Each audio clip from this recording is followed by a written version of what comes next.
આપ આપના મોબાઈલને કેટલી વાર ટચ કરો છો? જેમાં આપનો સાચો વપરાશ કેટલો? દિવસ દરમિયાન કેટલા કોલ્સ આવે છે અને કેટલો સમય આપ સોશિયલ મીડિયાનો વપરાશ કરો છો?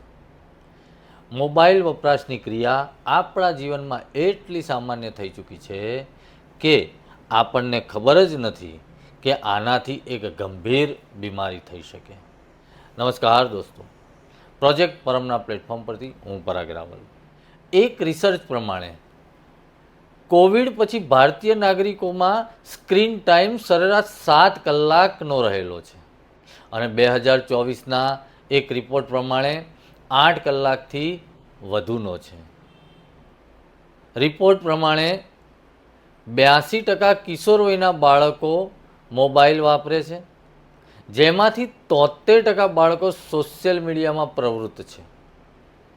ત્યાર પછીના એક રિપોર્ટ પ્રમાણે 5 વર્ષથી નાની વયના બાળકો 2 કલાક અને 20 મિનિટથી વધુ સમય મોબાઈલ પર વિતાવે છે. બાળકોમાં લાગતી આ સામાન્ય જીદ તે સામાન્ય નથી. આ એક લક્ષણ છે તે આદતની, જે ધીરે ધીરે બીમારી બનતી જઈ રહી છે.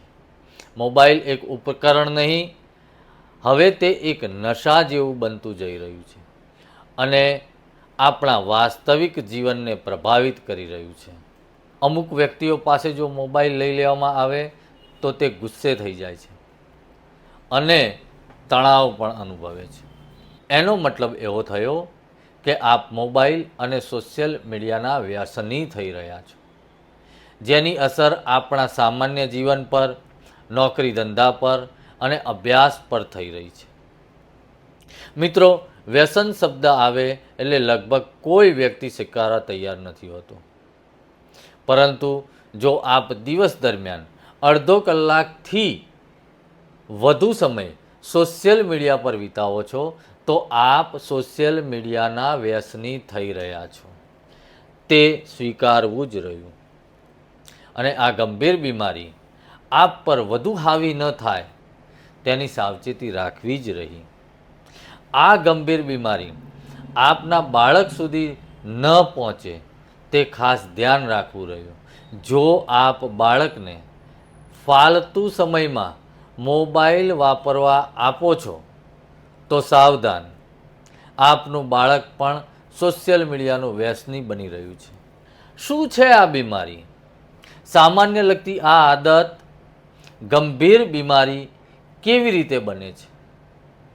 આવો જાણીએ શું છે આ એડિક્શન પાછળનું વિજ્ઞાન. મિત્રો, મોબાઈલ અને સોશિયલ મીડિયાનું વ્યસન સિગરેટ, આલ્કોહોલ અને ડ્રગ્સના વ્યસન કરતાં પણ ગંભીર છે. જાણીને નવાઈ લાગશે, પણ આ હકીકત પુરવાર થઈ રહ્યું છે. કોઈ પણ વ્યસનનું બંધાણી હોવું એ મગજ દ્વારા થતી ક્રિયા છે.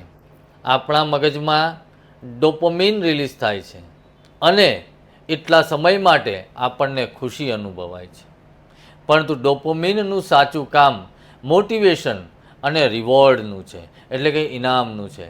જ્યારે આપણને લાગે કે કોઈ એવી પ્રવૃત્તિ થવાની છે જેનાથી આપણને ખુશી મળશે, તો તેની રાહ જોવામાં જ આપણું શરીર, આપણા મગજમાં ડોપામિનનું લેવલ વધી જાય છે.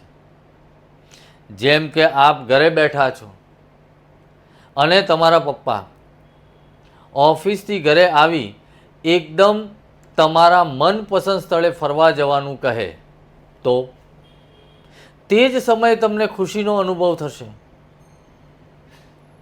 ભલે તમે તે સ્થળ પર ગયા નથી, છતાં ત્યાં જવાનો વિચાર માત્રથી તમારી ખુશીમાં વધારો થશે, કારણ કે તમારું મગજ તમારા મનપસંદ સ્થળને જાણે છે અને આ સ્થળ એક રિવોર્ડ છે અને તે જગ્યાએ જવાની રાહ જોવામાં જ તમારા મગજમાં ડોપામિન લેવલ વધી જાય છે, જેના કારણે તમે એક્સાઇટ થઈ જાઓ છો અને ખુશી મળે છે. આ એક સામાન્ય પ્રક્રિયા છે. આપણા માનવ સમાજ માટે આ એક સામાન્ય પ્રક્રિયા. ડોપામિન આપણા મોટિવેશન, યાદશક્તિ અને શીખવાની બાબતમાં ખૂબ જ મહત્ત્વનો ભાગ ભજવે છે, પરંતુ તેની યોગ્ય માત્રા હોવી તે મહત્ત્વનું છે. બહુ વધારે કે બહુ ઓછું ન હોવું જોઈએ.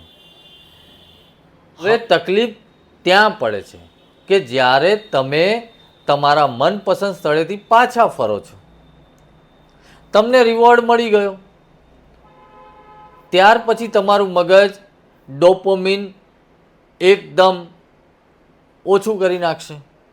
હવે આવી ખુશી વારંવાર નથી મળતી, ત્યારે ડોપામિન એક લેવલ કરતાં ઓછું રહેતું હોય ત્યારે આપણા સ્વભાવમાં ચીડિયાપણું આવી જાય છે, અને હવે તેનાથી વધુ ખુશી મેળવવા માટે ડોપામિનનું લેવલ પણ વધારવું પડે તે સ્વાભાવિક છે.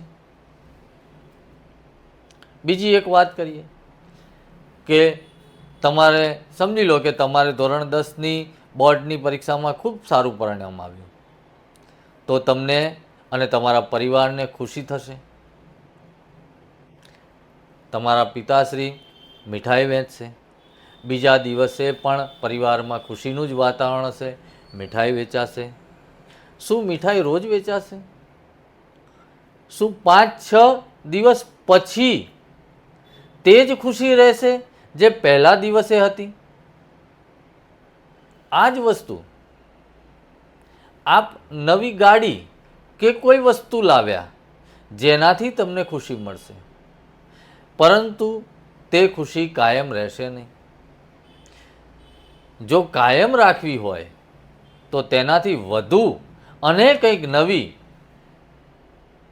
અપેક્ષા રાખવી પડશે. મિત્રો, આવું જ કંઈક વ્યસનની બાબતમાં થાય છે.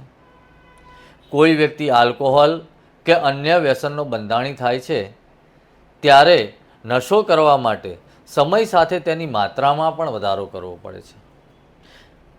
સોશિયલ મીડિયા એડિક્શન પણ આવી જ રીતે કામ કરે છે. જ્યારે તમે ફોન પર નોટિફિકેશન જુઓ છો ત્યારે પણ ખુશી ઉત્પન્ન થાય છે. કોઈએ તમને લાઈક કર્યું, કોઈએ કોમેન્ટ કર્યું, તમને ખુશી મળશે, કારણ કે એક આ ઝડપી રિવોર્ડ છે. ડોપામિન ઉત્પન્ન થાય છે અને તમારા મગજમાં એક નોંધ થઈ જાય છે કે આવું કરવાથી મને ખુશી મળે છે અને તેને હું ફરીથી કરીશ. પરંતુ ધીરે ધીરે ખુશી ઓછી થતી જાય છે, ઓછી લાઈક અને ઓછી કોમેન્ટના કારણે. આટલી ઓછી લાઈક કે કોમેન્ટ ન ચાલે, કંઈક વધુ કરવું પડશે, અને એમ કરતાં કરતાં આપણે તેના બંધાણી થતા જઈએ છીએ. દોસ્તો, સોશિયલ મીડિયાના એડિક્શન બાબતમાં વધુ જાણકારી આપણે હવે નેક્સ્ટ પાર્ટમાં લઈશું. નમસ્કાર.